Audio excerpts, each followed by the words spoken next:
Gusto mo magkaroon ng kidney disease? O ito yung steps. Gawin mo tong mga to. Inom ka ng maraming soft drinks, inom ka ng maraming alcohol, kain ka ng maraming maaalat na pagkain, tapos huwag kang uminom ng tubig.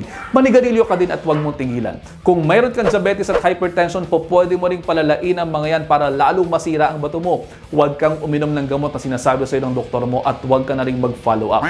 O siguro, nag-iisip ka ngayon kung ba't sinasabi ko to, pero itong isang minuto na to, gusto kong ma-realize mo na kung ganyan ang ginagawa mo, pwedeng masira ang bato mo at nasa huli ang pagsisisi, kaya please lang, huwag mong gawin yan sa sarili mo. Magbagong buhay ka na dahil walang kahit na anong gamot sa botika ang makapagpapabago ng uri ng iyong pamumuhay. Ang kinakailangan natin ay ang desisyon na mula ngayon, babaguhin mo ang eating pattern mo. Iwas sa mga processed foods, matatamis na inumin at pagkain, pati na din sa mga maaalat at sobrang tataba.